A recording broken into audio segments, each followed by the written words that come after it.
Today, I'm sitting down with one of my favorite founders today, Rob Fraser of Outway Socks. We're going to get into this episode that I think is amazing around affiliate marketing. He has had incredible success with his affiliate program. I know I get a lot of questions about how to run an effective affiliate program, how to increase my affiliates, how do I increase my orders per affiliate, how do I actually just get this out into the community? I'm trying to get this turned on. What should I pay them on a commission structure, etc. We tackle all these topics. And also just, I love Rob's brain, how he thinks about his brand, because he's living and breathing the brand. And we get into just exactly how he picks influencers, how he thinks about all that. And this is someone that, as a founder, I just really respect, because he's living and breathing the ethos of why he started in the first place 7 years later. And we talk about how he started with as an athlete and how he got the product out into where he was an athlete in that category, how he thought about that, how he's still involved around just being in the space, and how he discovers new people and passes that off to his team.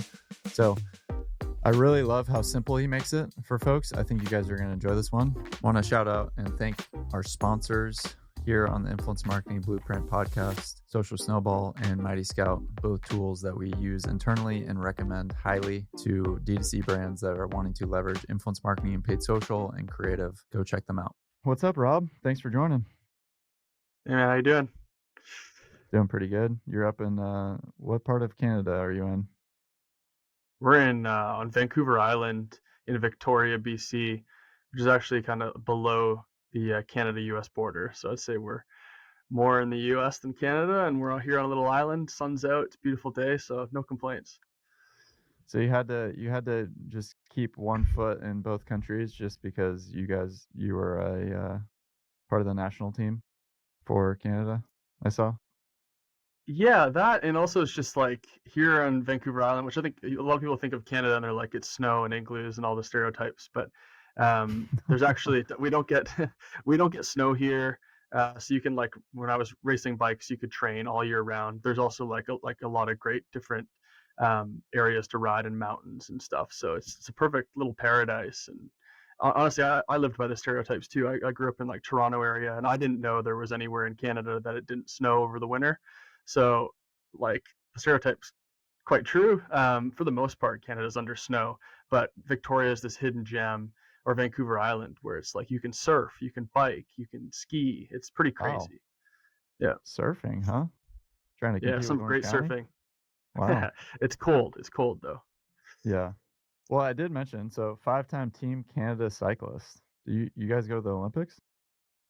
I was in the discipline of downhill mountain bike racing, which is not Olympic, Mm. unfortunately. But I did race multiple world championships. So those are every year. But not being Olympic discipline definitely limits the amount of like government funding and stuff, makes it a bit tougher to make a real run at it. But yeah, it was very fun part of my life. Well, I think that's a natural progression right into the impetus and story of Outway. So if you want to give the listeners like 30 seconds on what Outway is, how that transition, your background into socks and athletic wear and all that stuff. So take it away. Yeah, 30 seconds. I'm a rambler. 30 seconds is tough, but so yeah, I raced. I call it like my former life. I raced mountain bikes at a professional level for about 10 years. 5 times the Canadian national team, and then after retiring from sport, I just was kind of going through a 2-year period of what do I do with my life. I tried going back to school. I tried getting some regular jobs in the sport field, but after chasing like a large goal and a dream, and waking up with this kind of like larger than life passion for 10 years, the idea of not chasing something like that was just kind of left me feeling pretty empty. So kind of like going into my second year of school, I was just popped in my head like, let's start a business. Like I think like it'd be really cool I wanted to stay involved in the athletic space, and still kind of like live the athlete life. And I use air quotes there. I was like, how do I stay involved but not necessarily compete? I was like, oh, I can start a brand that is on the other side of the table. You can still be, in partnership with athletes. So if that's like athlete contracts and deals, I can still go to the events, whether or not that's sponsoring the events. So I was like, cool, I can stay in the game. And I kind of just said that, I'm going to be an athlete in the sport of business. Like that was kind of the new goal. and motivation was to kind of just like chase a big dream again. And so, Outway is an athletic lifestyle brand. We focus primarily on performance socks across cycling, running, training, hiking, and adventure. And then for everyday use as well. But we kind of go, top down from like it's a sport specific brand, but the products are designed to be functional and comfortable and look great for everyday use. So that's the general idea, and keeps me, excited to wake up in the morning and in the athletic mindset and space. And it's just, so far so good. I love that. So I pulled up a post from your LinkedIn where the headline was "Scale to 1 million in D2C sales with brand ambassadors." So is that truly like your 0 to 1 million story was off the backs of brand ambassadors? And if so, you being an athlete, was that kind of the impetus of your thought? Well, it's like, hey, I was an athlete. I, probably represented X, Y, and Z brands maybe at one time or another. I know how important this is. How do we actually leverage this for Outway? Was that kind of your thinking? Or let the audience know about just some of the other thoughts of why you wanted to branch out into ambassadors, influencers, whatever the word is, but just influential people. Yeah. Yeah, when I started the brand, like I said, I didn't come at it from, I wasn't a business student. I wasn't a marketing guy. I wasn't a D2C person. That's why I still don't really identify with these terms that people call themselves. Like, like a lot of people start D2C brands are either like exceptional growth marketers or they've got Mm-hmm. some experience and they kind of think of a product. I came from the idea of like, I want to create a brand and I want to like be the athlete in the space. So, when I started the business, I just kind of defaulted to what I knew. And like you said and alluded to, like, yes, I was the influential person when I was racing, representing brands. Right. And so I understood it from the athlete perspective of like, like we call it influencer, call it athlete marketing, you can call it whatever you want. Yeah. That was one of the levers that I understood how to pull. And luckily, given kind of my network from sport, I was able to sponsor high level athletes that were far out of like our startup pay range. We had no Yeah. pay range, right? So this was just like me going to my friends and being like, if we're really friends, you're gonna wear these socks and talk about them, or we're not friends anymore, like, and that's kind of like a like really what you need to do as a founder or a first time entrepreneur, certainly, or not first time entrepreneur, just an entrepreneur in general, is you got to like leverage your network and really just, remove the 100%. ego and go for it. And so I was like, okay, I understand athlete marketing and great. Like with an athletic brand, I think the likes of Nike and other large brands show the validity of, athlete marketing, influencer marketing. So I wanted to follow that similar model. I looked at brands like Nike and like Red Bull. I was like, man, they're really doing it right in terms of like aligning themselves with influential events or partners and Sure. people. I was like, that's how I want to grow this brand. I didn't know how to do Facebook ads. We didn't spend money on, the traditional way people advertise a D2C brand like Facebook and Google for like 2 or 3 years. Like the first Mm. couple of years, certainly we scaled to over 1 million in revenue without paying for like traditional advertising. We were just doing brand ambassador and event deals. So long story short, I told you I ramble, but we basically built a like a micro influencer network and then kind of a top tier network of my friends and athletes. So we kind of Yeah. I wanted to basically what I asked myself was like, what's a living, breathing representation of our brand look like, and how do we put product on those people so that they're doing great things in the community that we would try to portray and represent, and then they're telling other people about it at its simplest form. That's like influencer, referral, affiliate marketing, right? It's like Totally. um, and that was the general idea. And so that was kind of like the larger brand ambassador network, which over time we grew that to over 1,000 members. And it was fairly curated. This wasn't just fill out a form. This was like everyone was vetted. It was all throughout North America. And then we had the kind of the top, the higher tier, which was like a handful of people, 20, 30 people. These are still with us. These are Olympians. These are world champions. These are professionals in their sport. And they're really kind of like setting the stage for what's possible and like pushing the limits. Yeah. And so we wanted to kind of like capture both ends of the market and really, really kind of like capture the awareness of everyone in the middle. This is people that are, showing up, weekend warriors. They're looking to like who's around them. We wanted to create a bit of a Yeah. plurality at these events. And then like the other side of like influencer marketing, like I would extend that to say like it's also events and where people are um, 100%. where these people are gathering and the communities that associate with these people. So Yeah. we, in addition to the upper and lower market of kind of the brand ambassadors, we looked at where these people were gathering. These were sponsoring local marathons. It was sponsoring local fondos. We Yeah. partnered with Red Bull on a few events. And that was kind of how we grew. It was just really leveraging the audience and the likeness and the credibility of all of these other individuals and brands to appear larger and kind of everywhere than we were Right. right off the bat. You reminded me of, the early days of Kalo. I was learning under a guy named Jordan Palmer who used to play in the NFL. So that was his network. He was wanting to grow. So he was getting the rings out to NFL quarterbacks, and he played quarterback, and he was leveraging that. But he didn't really have a network outside of the NFL and other teams, other players. And so like that was a lot of my job, was to just get the rings out to other categories. But you're exactly right. One of the first things that I felt like I learned at Kalo running influencer there was a full circle approach, where it's not just who are the top names in that category, but to your point, what you just brought up, events. How can we create a product for this community? Like, you're thinking holistically rather than just, hey, who's the person with 1 million followers and how can we just leverage them to post? Whereas most people just think like so siloed and they don't think about the whole community.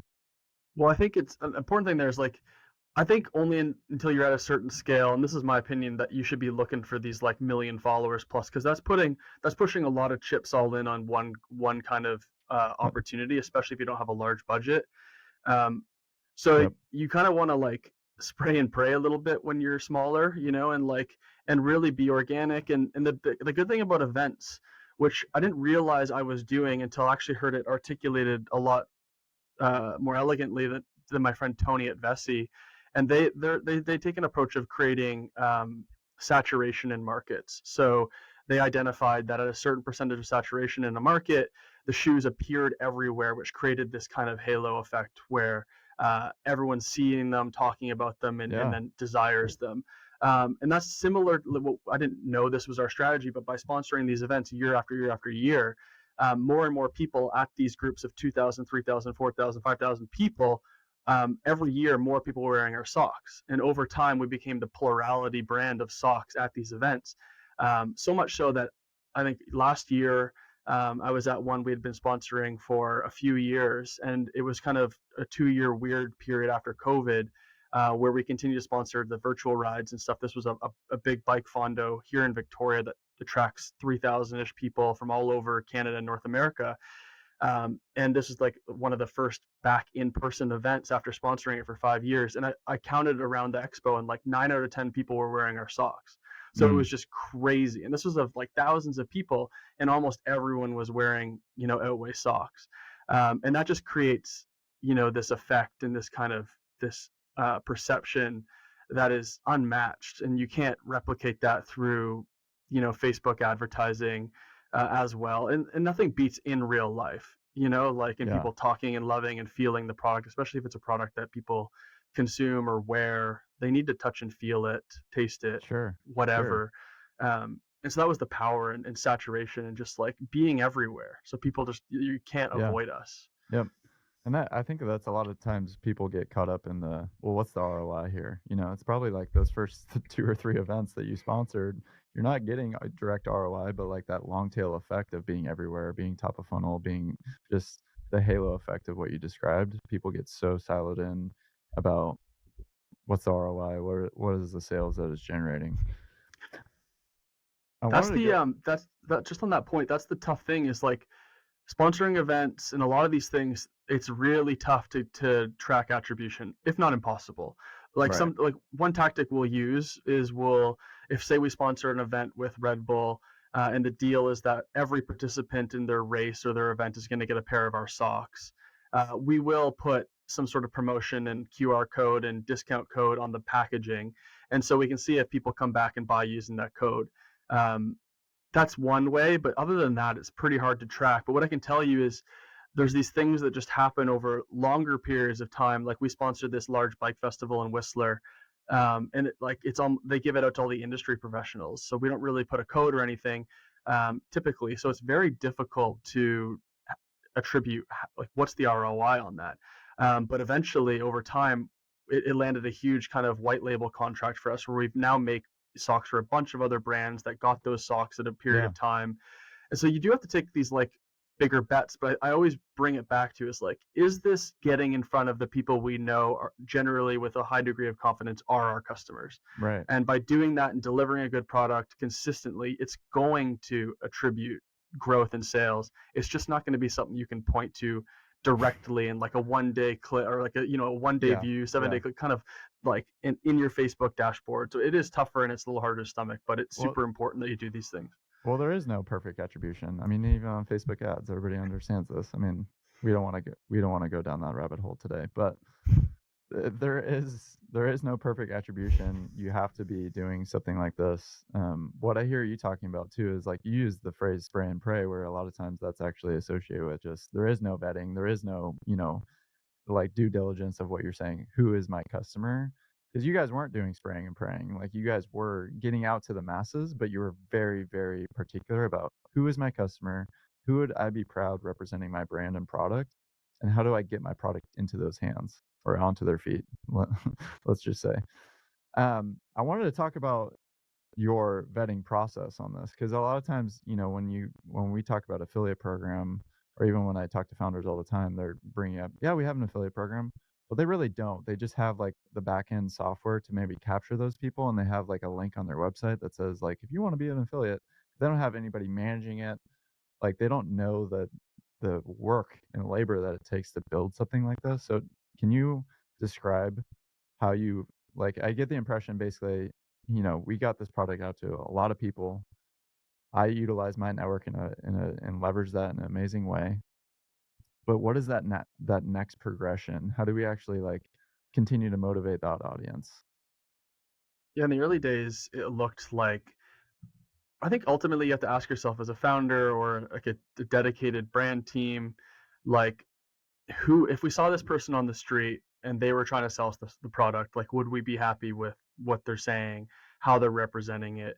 Like you really just have to put yourself in the customer's shoes, and I think we don't do that often enough as founders. And it's really hard to bring yourself back down to earth to that level and be like, you think of when you're trying with advertising copy or a thing like an ad, you're just Sure. so in the weeds. It's not like how are people going to perceive this. So we just really asked ourselves like, what are some questions that would help identify or kind of filter out people that we don't want associated with the brand? I think it's a lot easier to filter out what you don't want than find what you do want. So like you got to have your just your no goes, and that makes it a lot easier because like to find the perfect person, especially at a certain level of scale, is going to be difficult. But you know what you don't want. So we don't want someone that is just selling the product to try and make a commission, for example. That's just not what we're aiming for. I Right. don't think that has like great longevity. Who knows if they're promoting that offer to the right audience? Like, do we like a question I kind of ask the team, and myself often is, does it really matter? Does that sale really matter if it's not in the right direction or if it doesn't give the right message? If we're trying to be, a brand that's alive in 20 to 50 to 100 years, um, does it matter right now for that quick win or that quick hack? So I'd say like what we did is we created in the early days a type form or like a survey that allowed people to apply, and we were really trying to promote or find ways to kind of filter people out. And one of the simplest questions is, do you already own the product? Have you bought it before? I And what's the love order that. number? Like I love very that. simple. If you haven't bought the product, we don't care. We don't want you to represent the brand because you don't actually care about us. And this isn't just like this is not just a like a transactional thing for us. Like this is like we called it a brand ambassadorship, and we're like we want people that like the product and like the brand to be an ambassador of it. We don't want to find people that just want to come in for some transactional relationship. So Sure. that was the number one kind of filter. Like, have you bought the product? And what percentage of those, what percentage of your, you said you got up to 1,000 people. What percentage of that was outbound versus inbound in terms of like, and what percentage of those people are, maybe customers with an audience, a social audience, I mean, or is it, people that you like personally was like, hey, I want to go after Cody. He's a runner. He has 80,000 followers. He represents our customer. Like what was kind of that split? In the early days, it was, after the first kind of like small tranche of me getting it on people that were in my network, call it phase one. Sure. Phase two was a lot of inbound. So it was, like you said, the traditional kind of like page on our website with a form and kind of like here's what it Yeah. looks like and here's what you get. This was like 2017. This is before this was like super played out too. Yeah. Um, it was common, but not like it is today, where it's kind of like you see brands running ads around join our ambassador program. It's just like Yeah. some total bullshit. Yeah. Um, this was real, but it was primarily inbound, highly vetted, or referral from other ambassadors. Like we always said like, hey, if you know people, your friends that are interested or in your network or at your run club or bike Very club, smart. like tell them to join because like these people know other people like them. And generally speaking, if they associate with them, we probably will associate with them as well in some way or another. So it was a lot of inbound. I think like if it's outbound, then it kind of went against our rule of like they should already be a customer or fan of the brand. If we're having to reach out to them, then that's really not it. And even today, like when we're sponsoring these or developing partnerships with these professionals, like we just had one of our athletes win, defend his world championship title at the para world champs in the 1500 meter, and just like he's Olympic gold medalist, multiple world champion, and world record holder. Um, and just a cool note, he's typically always run in his spikes and won these races barefoot because he's never found like a sock that fit well. And we just Wow. came out with a little promotional thing. We just came out with an all new like running specific ankle sock, and he actually wore those and preferred Nice. it. And he just won world champs like a couple of days ago. So that was super Nice. cool and validating of the product. But for example, he was already a fan of the brand, and was already kind of wearing the product. And because a lot of these athletes will, especially in their training, regardless of their sponsorships, they'll wear the stuff they like. Um, just they're more comfortable in. They'll have contracts, but you'll see it all the time with like professional athletes. They'll black out the logos of something just because they like wearing the thing. So Yeah. we try to identify a lot of these pro athletes or influential people that are already wearing the product. They maybe been gifted a pair or they've come across it somewhere, and then we'll be like, hey, like we see you've used this. Can we develop a partnership? So even today, when we're doing outreach, it's generally identifying people that already are in our circle some way or another. And they're already Um, wearing the product, or they're are you generally seeding already them wearing it. product? They're generally already wearing it, which is really exciting. Like I think it's a testament to the product and the brand too. Like, and we integrate with a lot of sport organizations. So like these people, like where these people are, we are as well. And so they're either gifted a pair. For example, we do. So we have a separate business called Custom Lab where we do a lot of collaborations and white label socks for other brands, and we do some work with CCM, and they're a hockey brand for people that don't know. If they're a large hockey brand, and there was an Instagram post of CCM giving Connor McDavid, which is obviously like one of the largest stars in the NHL, like a bag of our socks, and that was not something we paid for. It was just like long time partnership that we had helped develop socks with CCM, and like they were given to this like star that we would have to pay millions of dollars for this probably. Sure. Sure. And it was just really cool, and it was just the moment where it's like, man, this is just the power of like just doing good business over a long period of time, and the product gets in people's hands. And then from there, you can be like, you have an in. It's like, hey, those socks you got or the socks you're wearing right now, like that's our brand. Can we chat about formalizing this? Today's Power Minute is brought to you by Social Snowball, an affiliate platform for ecom that is focused on enabling affiliate partnerships for what I like to call the modern affiliate. So not the traditional affiliates, publishers, blogs, etc. This is the modern affiliates such as creators, ambassadors, influencers, customers, etc. So there's many things I love about Social Snowball. One of the first things that comes to mind is they eliminate all code leaks. So if your codes that have gone out to influencers or affiliates have ended up on coupon sites, Social Snowball would eliminate this.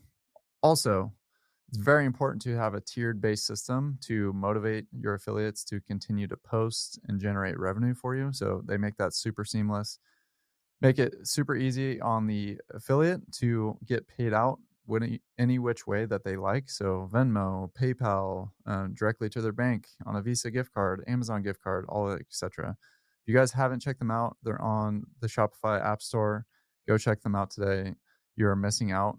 They are clearly the best and our number one recommendation for affiliate marketing.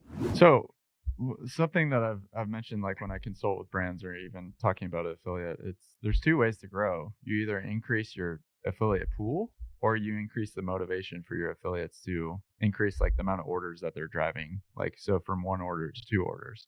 So it sounds like you guys had no problem getting people in. What was that next progression of like continuing to motivate? Because that's a whole that's a full-time job, right? Like you have someone that's continually talking to your affiliates, motivating them, talking about new product launches, all these different things. So could you speak to that a little bit, and also any tools that helped you scale? We were pretty like we're a bootstrap brand for the most part. Like we raised some money in November 21, but um, in our blood is bootstrapping, so we're super scrappy. So we used a lot of just tools. Like at our peak, we had a Facebook group with all of them. This is when Facebook groups were kind of like the thing. Yeah. I know others use like Discord and stuff, which is cool.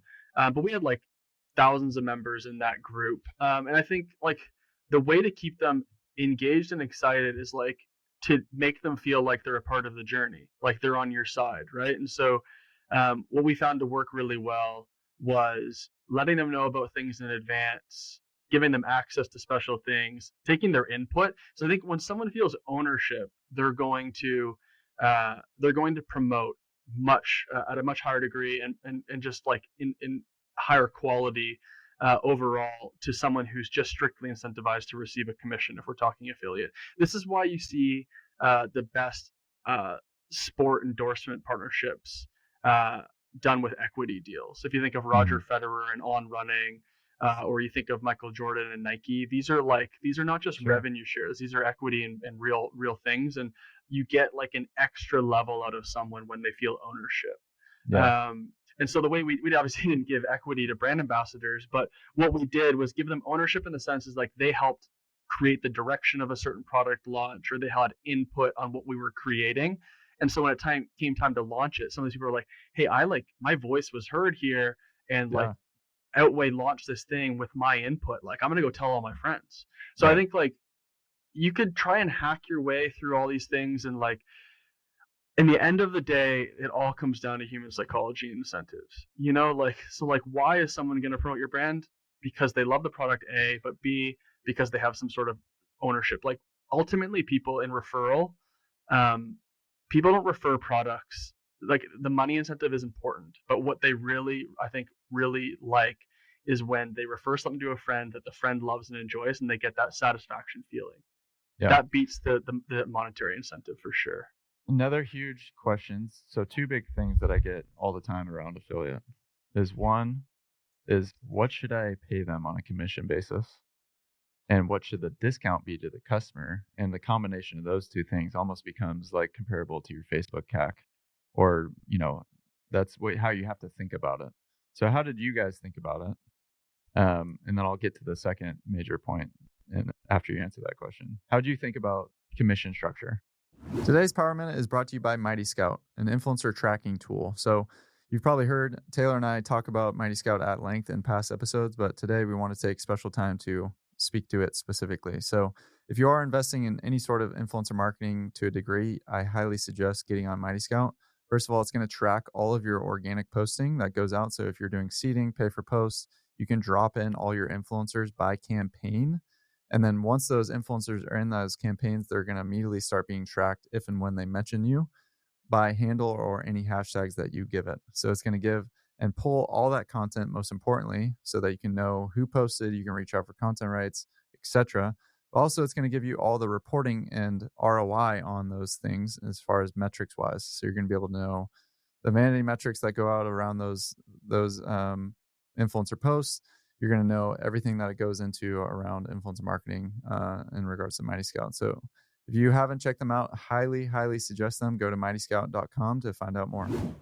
Still vary brand to brand, but I think in the end of the day, like just general back of the napkin math makes sense here. So it's like thinking, okay, what do we anticipate the average order value for like an affiliate sale to be, or like a whatever Right. the total the value brought in is, um, and then what are we willing to pay for that, right? And so on Facebook, as a brand for us, like we're willing to break even on the first purchase, right? So, and ideally we profit a little bit. Sometimes we lose if we know like we do have high LTV with our product category, but on it's about finding that fine line for us. An offer we've ran successfully was a $15 commission payout with a 15% discount.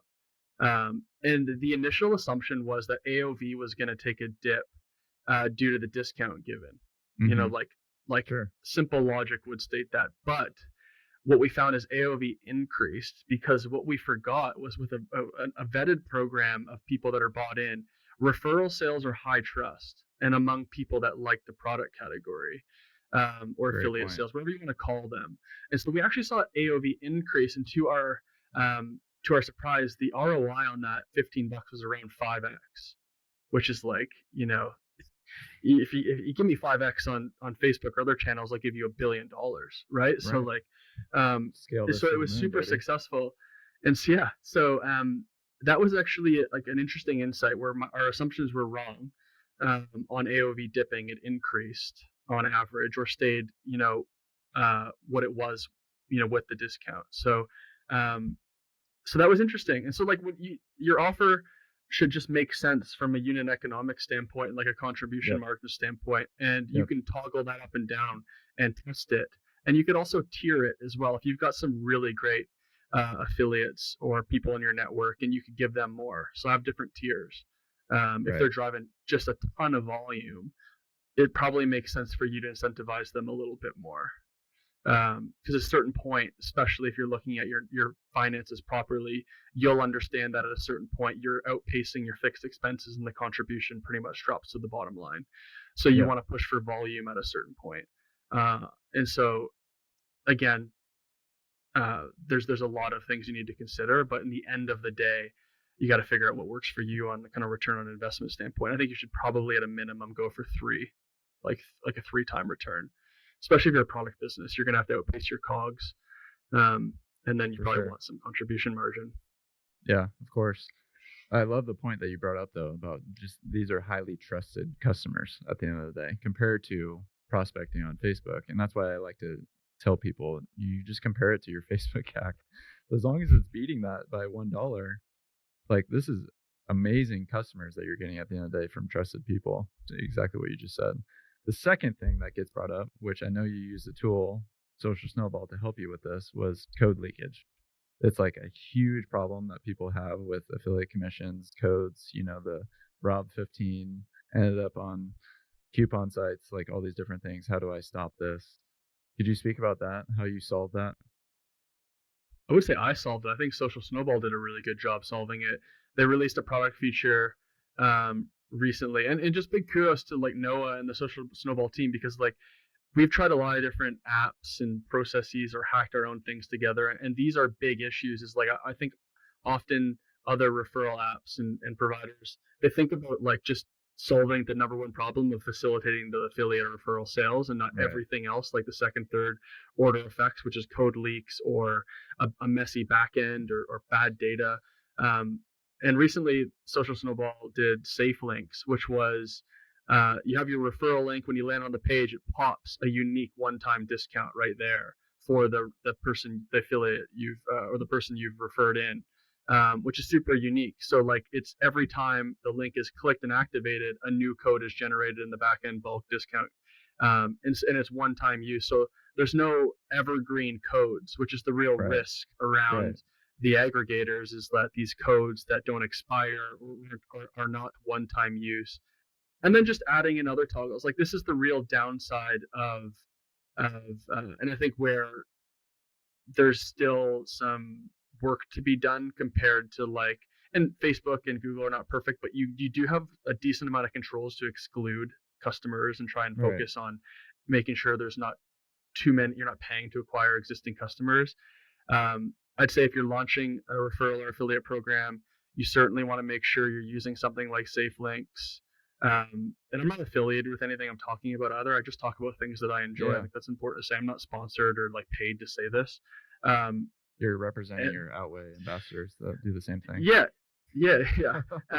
But you want to make sure there's things like safe links where it's like there's the codes aren't going to get picked up. You want to make sure that that code is maybe, if possible, only applicable to new customers. So again, you're not having people just refer in existing customers to get a deal and a commission.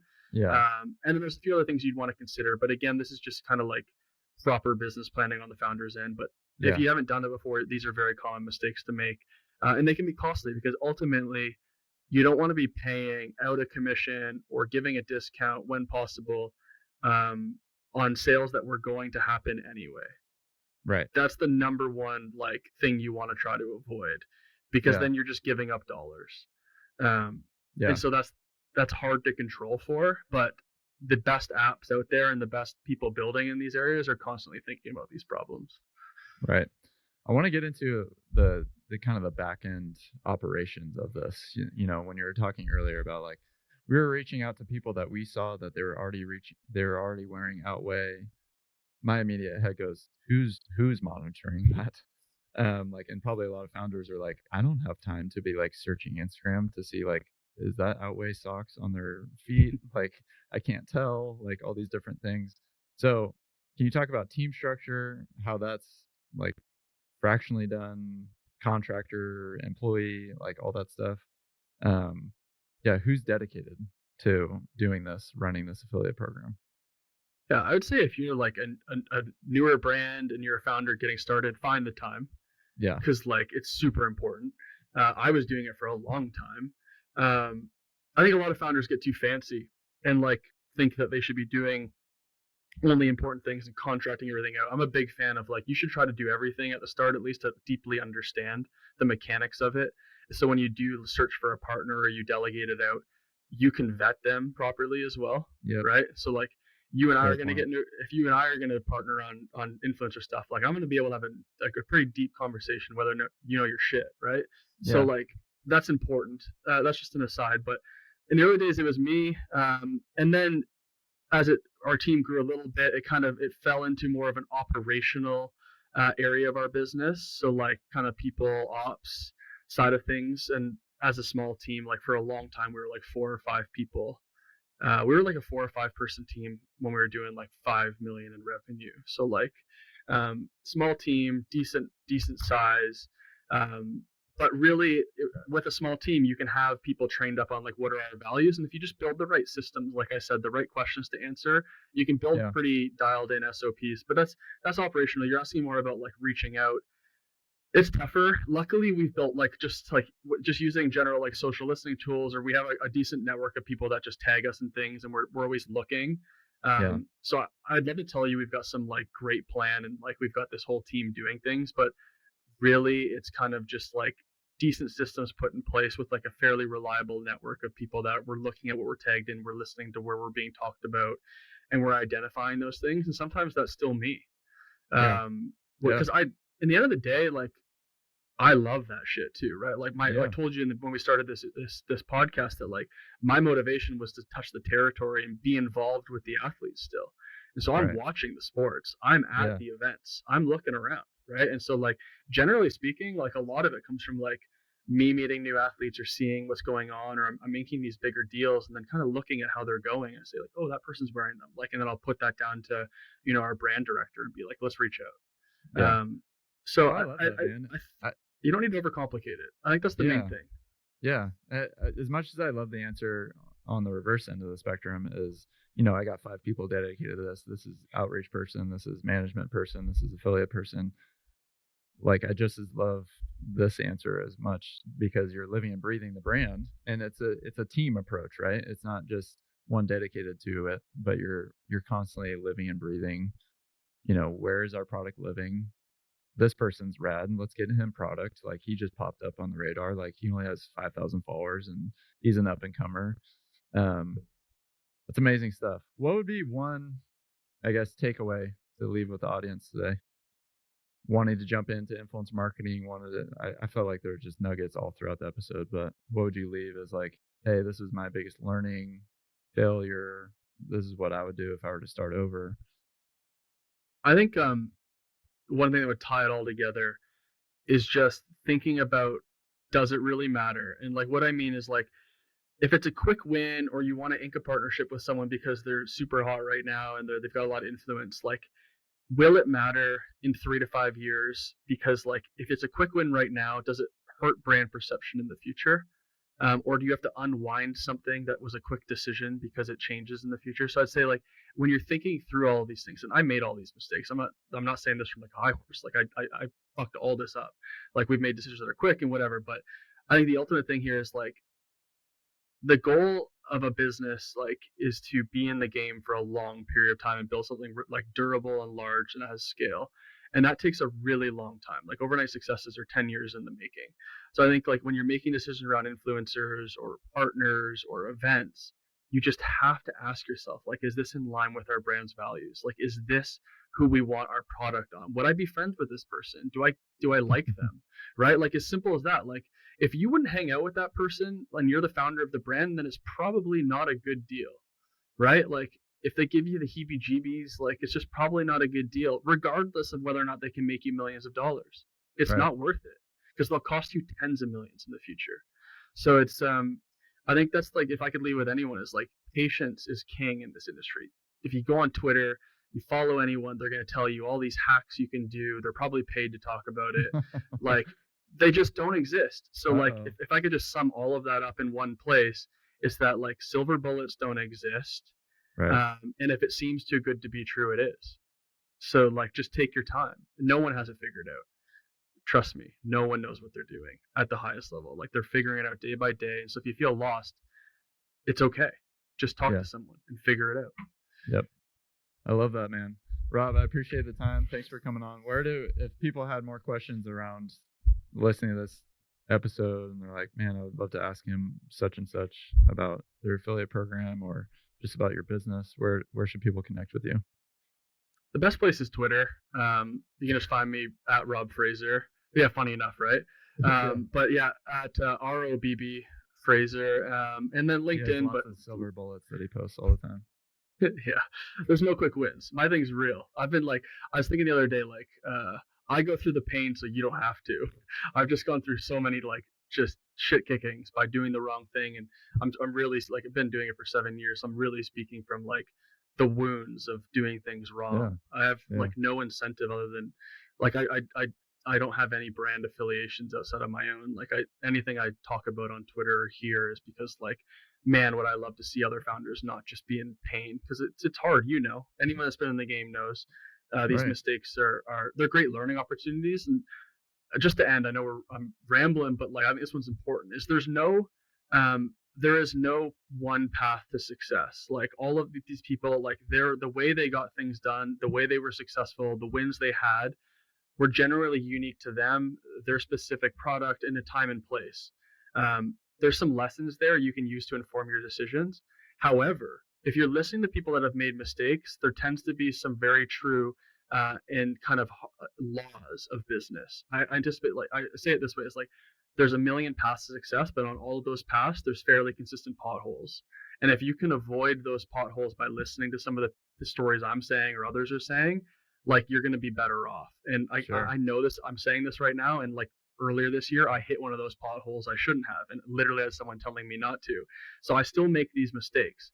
But I think that's the most important thing is like figure out what not to do and try not to listen too much of what you should be doing. Because like if you were going to do something great, like it generally probably hasn't been done before, at least in the way you're going to do it. Good stuff, man. All right. People connect with Rob on Twitter, LinkedIn, whatever the case is. Go connect with him. Appreciate the time, man. Thanks so much. Super fun.